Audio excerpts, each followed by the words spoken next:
In a world where wealth can buy attention, but never sincerity, Christabel Okoye had everything except the one thing her heart truly desired: genuine love.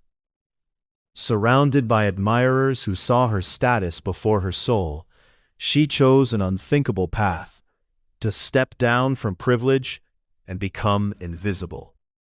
But truth, once pursued, does not arrive gently. It tests, exposes, and demands sacrifice. And sometimes, in searching for something real, you must risk losing everything you thought to find you, just to discover what truly does. Don't forget to subscribe to this channel after watching this incredible story. Also share, like, and comment. Let's dive in. Christabel Okoye had been born into a world where silence carried more power than noise, and her name alone could bend rooms in her direction. From the moment she was old enough to understand conversations, she knew she was not like other girls. Her life was curated, carefully designed, heavily guarded, and endlessly watched. People smiled at her before she spoke. They agreed with her before she finished a sentence. And as she grew older, she began to notice something unsettling beneath all the admiration. No one ever truly saw her. It was a quiet realization at first, the kind that sits in the background of laughter and polite dinners. But over time, it grew louder. Louder in the way people laughed too quickly at her jokes. Louder in the way men leaned in, not because they were drawn to her thoughts, but because they had already calculated her worth. Louder in the way friendships felt like transactions, delicate and conditional. Christabel learned early to play her part. She dressed in elegance, spoke with precision, and carried herself with the calm confidence expected of the daughter of Chief Okoye, a man whose name was carved deeply into the foundations of industry and influence. The company he built was more than a business. It was a symbol, and Christabel was expected to be its future. But behind closed doors, away from the careful choreography of wealth and expectation, she allowed herself to feel what she could never say aloud: loneliness. Not the kind that comes from being physically alone, but the kind that lingers even in crowded rooms. The kind that whispers, if you stripped everything away, your name, your status, your wealth, would anyone still choose you? It was a dangerous question, one she tried to ignore, until she couldn't anymore. The final fracture came quietly, as most painful truths do. It wasn't a scandal or a betrayal that shook her world. It was something far simpler and far more devastating. A conversation she was never meant to hear. She had been walking down the hallway of one of her father's luxury properties when voices drifted from a half-closed door. Familiar voices. Laughter followed by a tone she had come to recognize. Careless, unguarded, real. "You think I would still be here if she wasn't who she is?" one of them said, amusement laced in every word. Another voice responded, lower but just as certain, "Please, no one falls in love with people like her. You fall in love with what comes with her." The laughter that followed was soft, almost casual, but it landed like a storm. Christabel didn't move. She didn't speak. She simply stood there, her fingers tightening slightly at her sides, as if holding on to something invisible.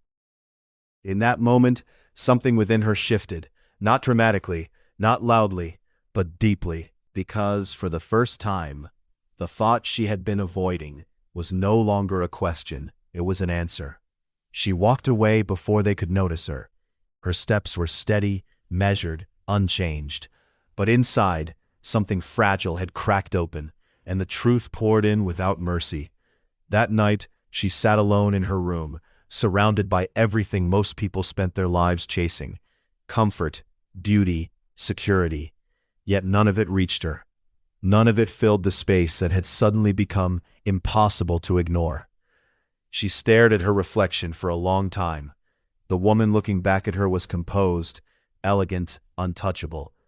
But there was something missing in her eyes, something human, something real. "Who are you?" she whispered softly, "when no one is watching?" The question lingered in the quiet, and for the first time in her life, Christabel did not have an answer. The decision did not come immediately. It grew slowly, like a seed planted in uncertainty. At first it felt absurd, impossible even, a thought too reckless to take seriously. But the more she sat with it, the more it made sense. If she wanted the truth, she would have to remove everything that concealed it. Her name, her status, her privilege, all of it. Days later, she stood in front of her father, her posture calm, but her heart uncharacteristically unsettled. Chief Okoye listened without interruption as she explained her plan. His expression remained unreadable, though his eyes studied her with a depth only a father could hold. "You want to enter my company as a cleaner?" he asked finally. "Yes. And you believe this will show you what exactly?" "The truth," Christabel replied quietly. "About people, about love, about myself." There was a long silence, then something unexpected happened. He nodded. Not in approval, not in agreement, but in understanding. "Very well," he said. "But remember, Christabel, the truth is rarely gentle." "I know," she answered, "but neither is a life built on illusions." The arrangement was made quickly, discreetly. Only a handful of trusted individuals were aware of her identity. To everyone else, she would be just another worker, unseen, unremarkable, easily overlooked. On the morning it began, Christabel stood in front of a mirror once more. But this time, the woman staring back at her was different. Her hair was simply tied. Her clothes were plain, worn but clean. There were no jewels, no signatures of wealth, no markers of importance. Even her posture had softened, as if she were learning how to take up less space in the world. For a brief moment, doubt flickered, not fear of hardship, but fear of what she might discover.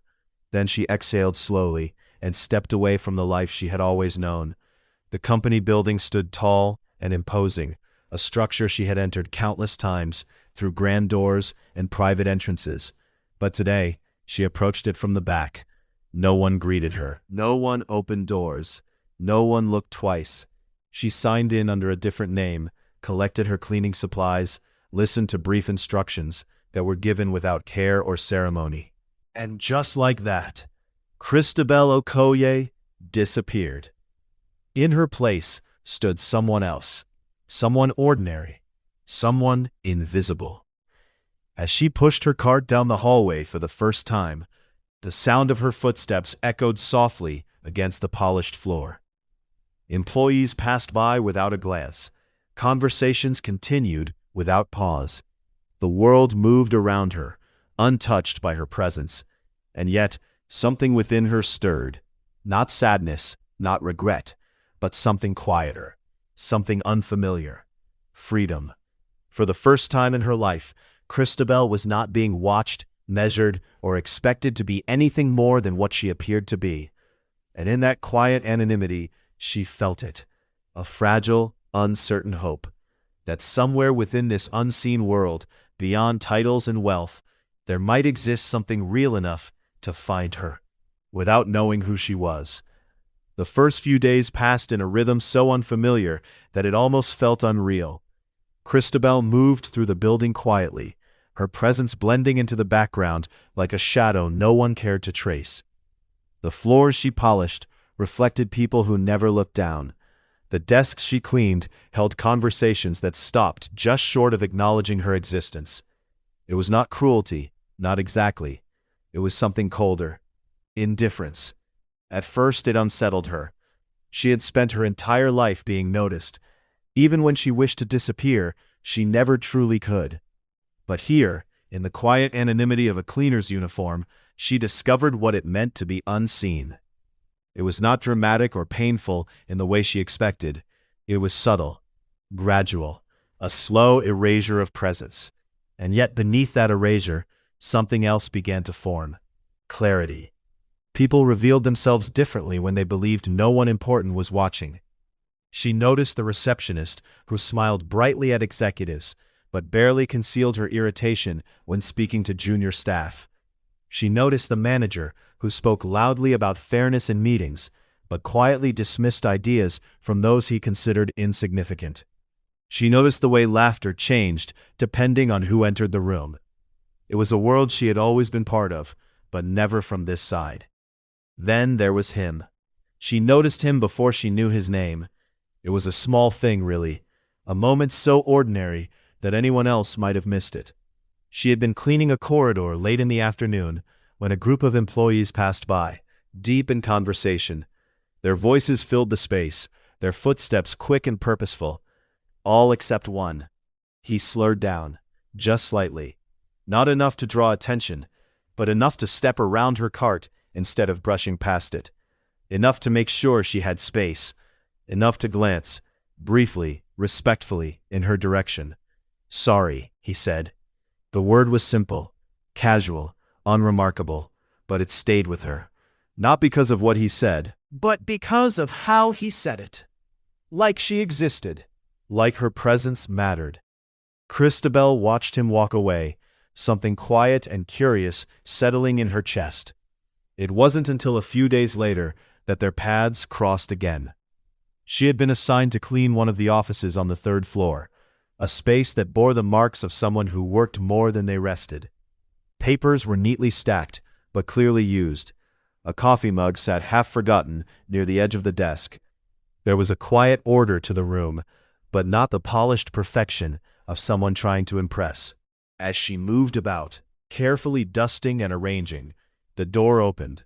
She turned instinctively, expecting the usual reaction, surprise, followed by dismissal or mild impatience. But instead, she found him. Up close, he looked much the same as he had from a distance. Simple in appearance, composed in demeanor. There was nothing flashy about him. No expensive watch, no carefully curated confidence.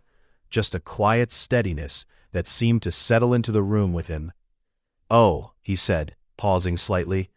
"I didn't realize they had sent someone in already." His voice carried no irritation, only acknowledgement. Christabel lowered her gaze slightly, playing her part. "I'll be quick, sir." He shook his head gently. "No rush. Take your time." There was a brief silence as he moved to his desk, setting down a file. Christabel continued her work, aware of his presence, but not uncomfortable in it. Then, unexpectedly, "Good morning." She paused.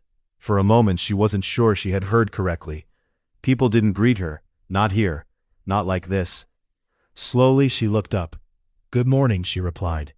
Their eyes met briefly before he offered a small polite smile and turned his attention back to his work. That was all. No lingering stare, no unnecessary questions, no change in tone or behavior, just normal. And somehow that made it extraordinary. After that, their interactions remained simple but consistent. Good morning, good afternoon, thank you, words that most people use without thought, but in this space, they carried weight. Christabel began to notice more about him. The way he spoke to colleagues, never over them, never down to them. The way he listened, truly listened, when others were talking.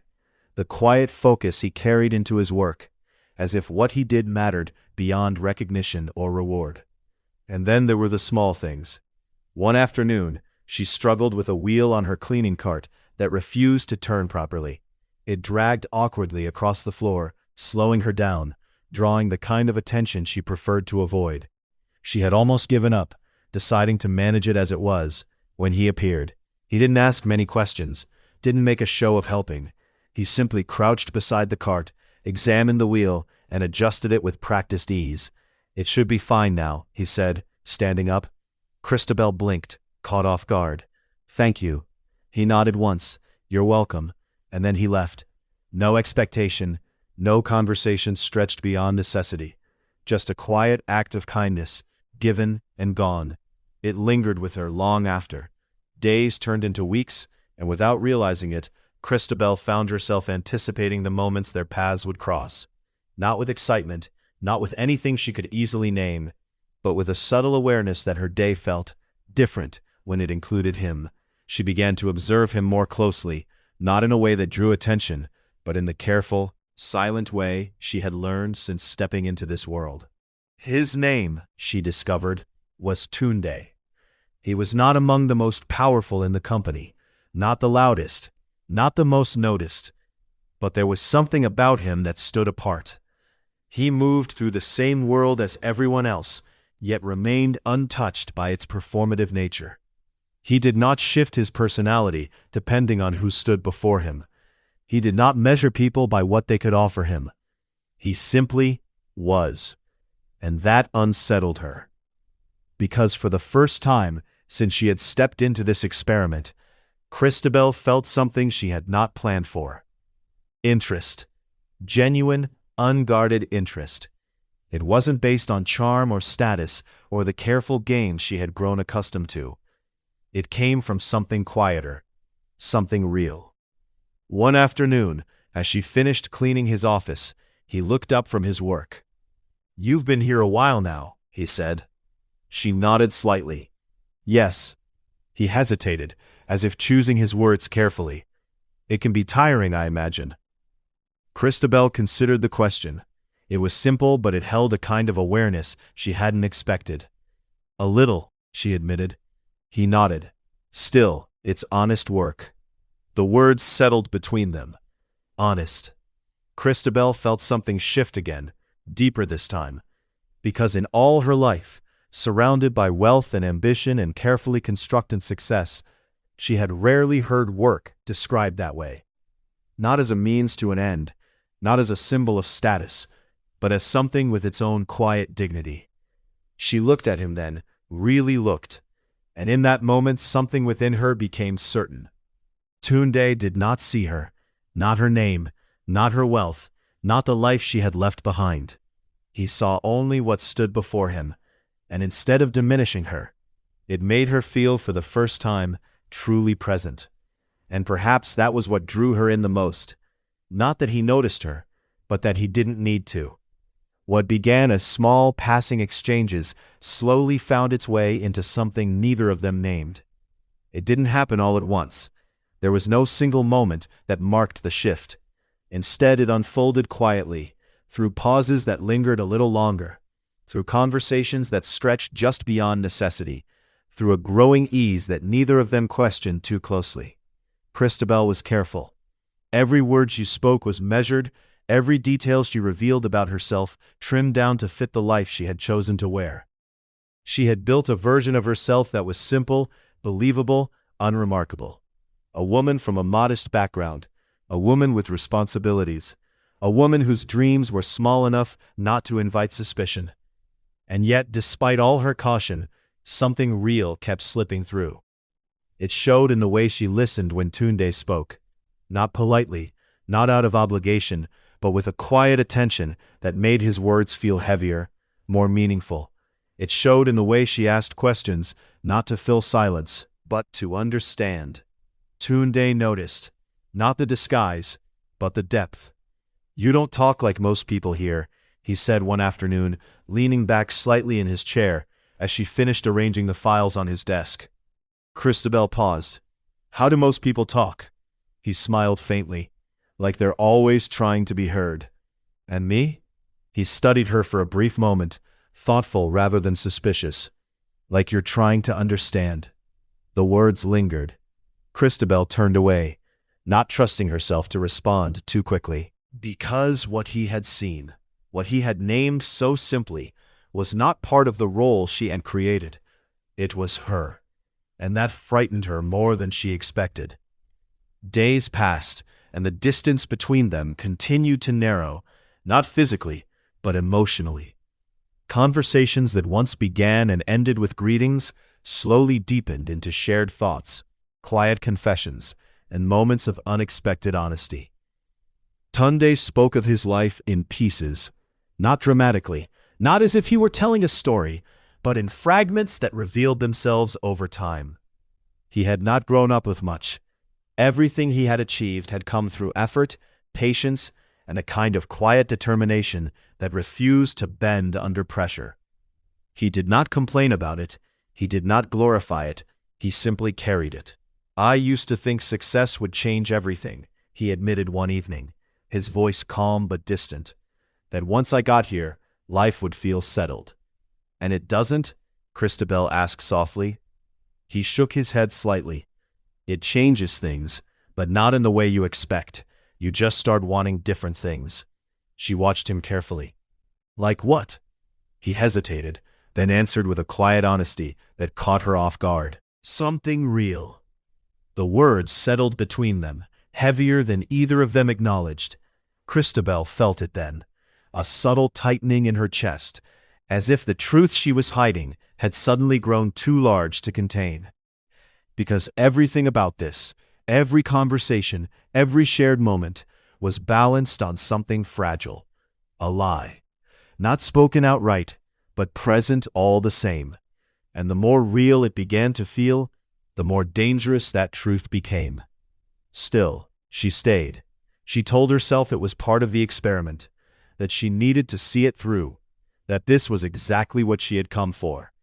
But deep down, she knew it wasn't that simple anymore. One evening, as the office began to empty and the noise of the day softened into quiet, Christabel found herself lingering longer than usual. Tunde noticed. "You don't have to rush off?" he asked. She shook her head. "Not today." He nodded, closing the file in front of him. For a moment, neither of them spoke. The silence was not uncomfortable. It was steady, familiar. Then, without planning to, she asked, "Can I ask you something?" Tunde looked up. "Of course." Christabel hesitated. The question had been forming in her mind for days, but now that it stood at the edge of being spoken, it felt heavier than she expected. Still, she asked it. "Would you ever love someone poor?" The words were simple, but the meaning behind them was anything but. Tunde didn't answer immediately.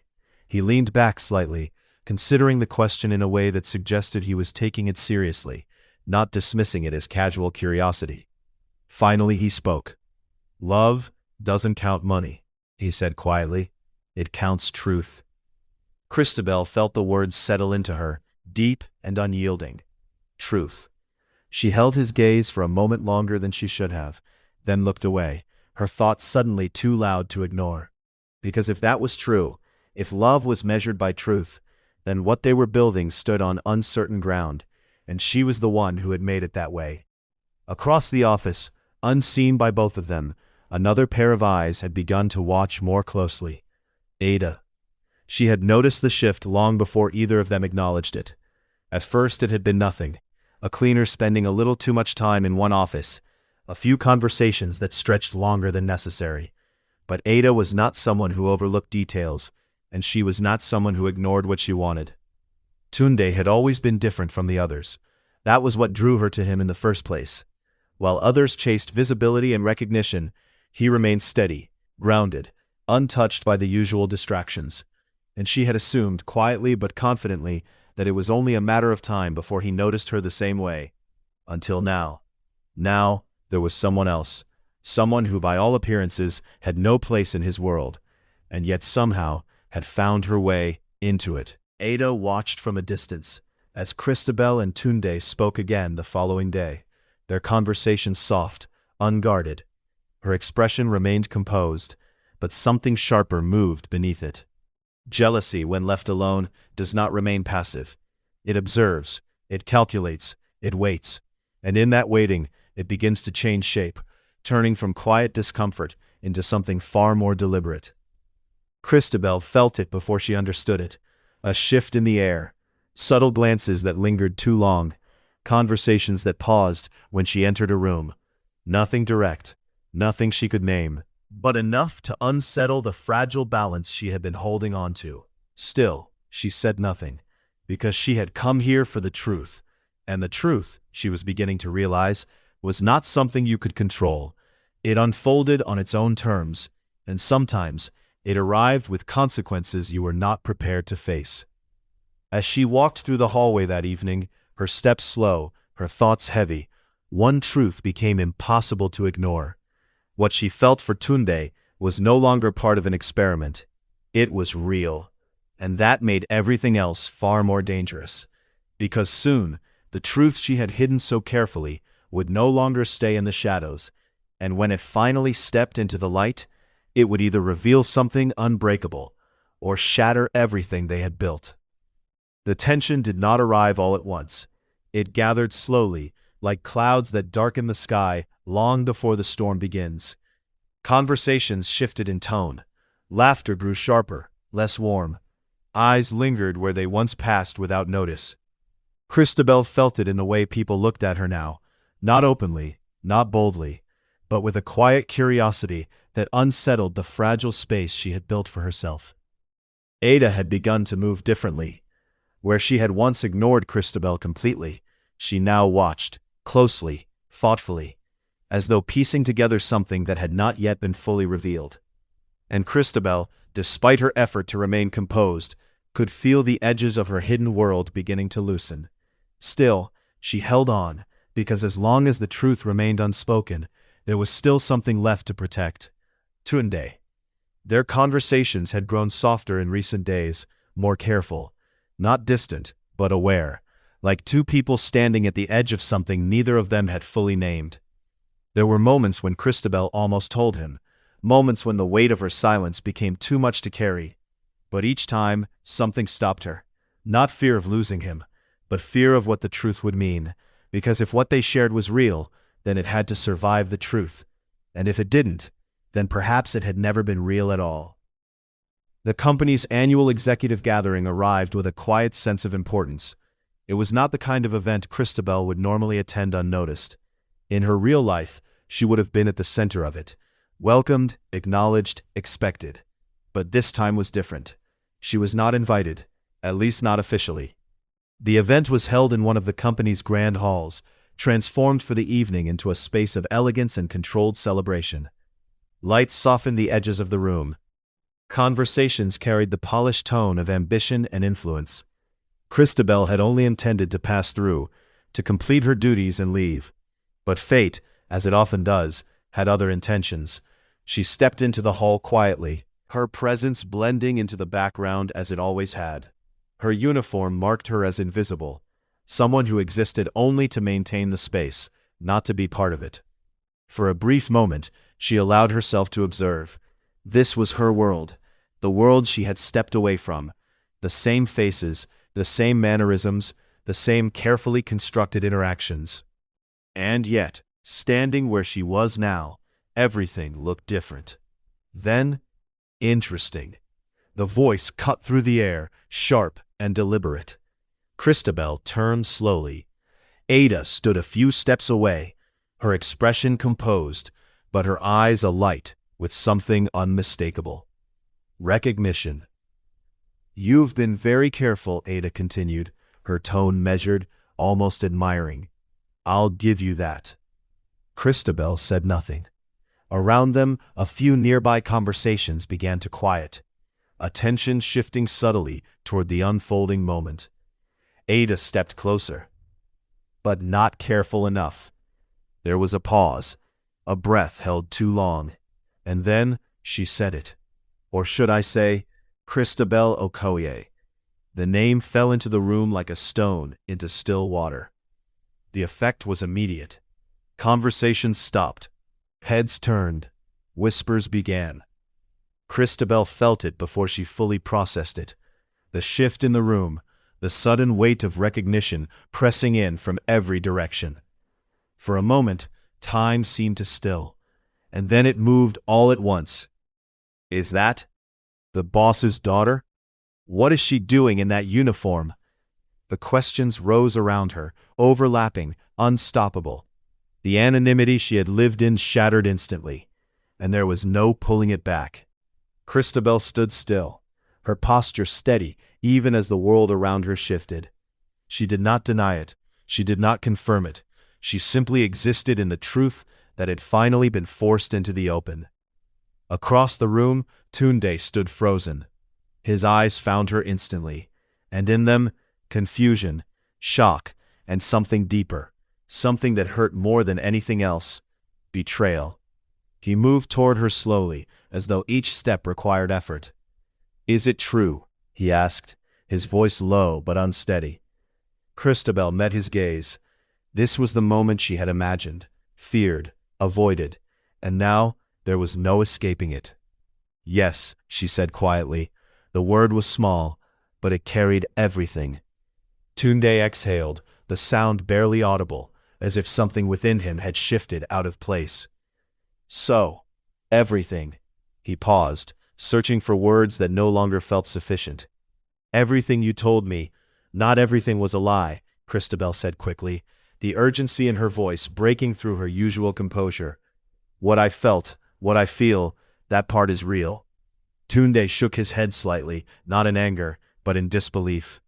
You let me believe you were someone else. I needed to know, she said, her voice softer now, more vulnerable than it had ever been. I needed to know if someone could see me without everything else. And you decided that for me? He asked. The question landed harder than any accusation. Christabel had no answer, because the truth was, she had. Around them, the room had fallen into a heavy silence, broken only by quiet whispers and watchful glances. But neither of them noticed anymore. The world had narrowed to this moment, to this truth, to the space between them that suddenly felt unfamiliar. Tunde began, then stopped. Christabel waited, but he didn't finish. Instead, he looked at her, not at the woman he had come to know, but at the reality now standing before him. And something in his expression shifted. Not anger, not resentment, distance. A quiet, deliberate distance. I don't know who you are, he said finally. The words were not loud, but they were final. Christabel felt them settle into her, heavy and unyielding. Because for all the truths she had uncovered, this was the one she had not prepared for. That, in trying to be seen for who she truly was, she had made herself unrecognizable. Tunde stepped back, not dramatically, not with finality, but enough to mark the space between them. And then he turned away, just like that. No argument, no raised voice, just absence. Christabel stood where she was, the echoes of the moment still surrounding her.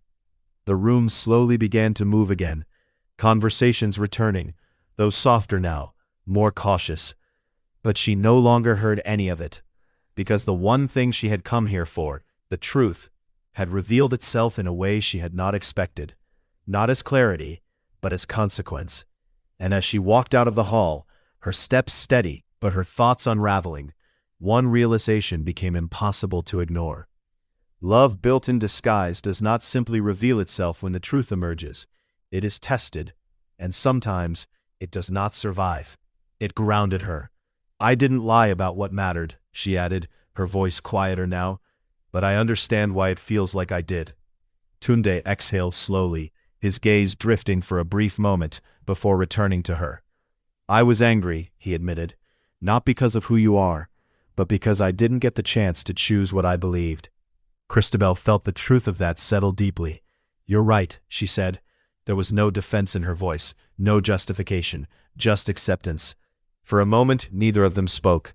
Then Tunde stepped a little closer, not enough to erase the distance entirely, but enough to change it. I kept thinking about something, he said. Christabel waited. The way you were, before all of this. She held his gaze, her breath steady but quiet. You didn't have anything to gain from me, he continued. No reason to pretend, and still, you were real. Christabel felt her chest tighten slightly, because that had been the part she feared he would never see again. That version of you, he said, his voice softer now, that's the one I remember. Silence followed, but this time it was different. Not heavy, not uncertain, open. I don't know what this is supposed to be, Tunde added after a moment, or how it's supposed to work. Christabel let out a small, quiet breath. Neither do I. A faint smile touched his lips, not out of amusement, but recognition. But I know one thing, he said. I don't want to walk away from something real. Just because it didn't start the way I expected. The words settled between them, steady and certain. And for the first time since everything had unraveled, Christabel felt it. Not hope as something fragile, but hope as something grounded. Something that had been tested and remained. She stepped closer then, closing the distance that had once felt impossible. Not rushed, not uncertain, just present. And in that moment, nothing else mattered. Not the past, not the misunderstanding, not even the truth that had once threatened to break them apart. Because what remained was enough. True love is not found in comfort, status, or carefully crafted appearances. It is revealed through truth, tested by honesty, and sustained by choice. When deception enters, even with good intentions, it threatens to destroy what could have been genuine. Yet love that is real does not depend on perfection. It depends on authenticity. In the end, what matters is not how love begins, but whether it can survive revelation, forgive imperfection, and still choose to remain when everything hidden has been brought into the light. And so, Christabel's journey reminds us that sometimes, to be truly seen, we must first be willing to stand without the things that make us visible to the world. Love is not about who you appear to be, but who you remain when everything else falls away. In the quiet space between truth and vulnerability, something rare is born, something unshaken by wealth or illusion. Because in the end, it is not the disguise that defines us, but the truth we are brave enough to reveal. Hope you learned one or two lessons from this life-changing story. Appreciate us by clicking the like button, share, comment, and subscribe to this channel.